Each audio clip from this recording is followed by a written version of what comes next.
Apple just dropped their first foldable iPhone, and it might just fix the biggest problem every foldable has ever had: the crease. This isn't your ordinary phone. This is Apple proving they can take foldables seriously. And yes, it costs more than most laptops. Hey everyone, welcome back to the channel. Today we're talking about Apple's foldable iPhone, the phone that unfolds into a 7.8-inch screen that's actually smooth. We're covering design, hinge tech, battery, performance, and yes, the price tag. By the end of this video, you'll know if this is a must-have or just a tech flex. Here's the wild part. Apple is using a liquid metal hinge with a stress distribution system. Instead of the old foldables where the screen creases in one spot, tension is spread across the entire panel. The result? A 7.8-inch display that's effectively flat, not less noticeable, genuinely smooth.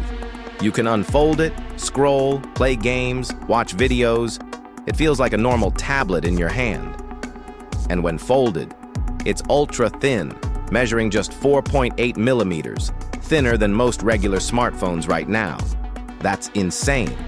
Apple is literally redefining what a phone can feel like in your hand. The chassis is titanium, which means it's lightweight, premium, and strong enough to survive daily use. No more worrying about accidental bends or weak frames. This thing feels solid. Combine that with the ultra-smooth hinge, and Apple has clearly invested heavily in making the first foldable actually usable, not just a tech demo. Battery life has always been a huge concern with foldables.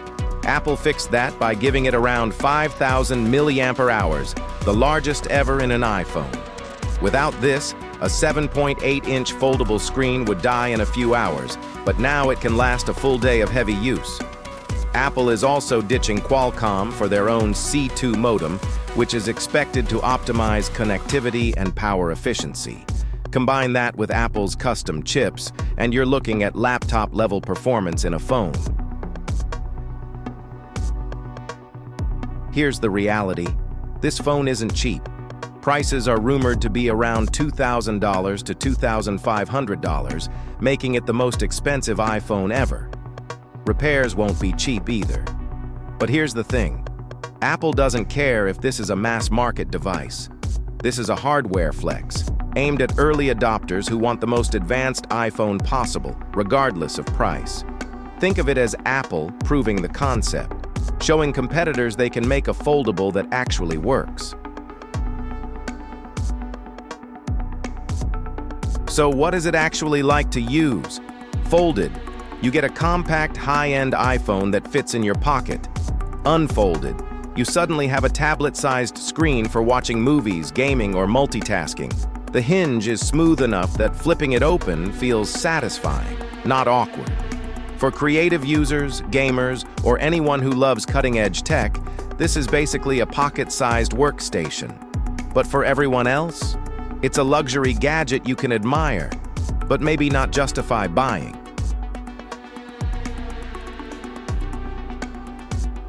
How does it stack up against Samsung or other foldables? Samsung's foldables have always struggled with crease lines. Apple's liquid metal hinge fixes that. Thickness? Apple's 4.8 millimeters folded is thinner than many Samsung devices. Battery? 5,000 milliampere hours is competitive with top Android foldables. In short, Apple may not have the first foldable phone, but they might have the best first foldable phone. So here's the question. Would you pay laptop money for a phone that folds? Comment below and tell me. If you enjoyed this breakdown, smash that like button, subscribe for more tech deep dives, and turn on notifications, because 2026 is shaping up to be the year of insane gadgets. And don't forget, first-gen foldables are always about proving a concept, not perfection. But Apple just proved they can make a foldable that feels real.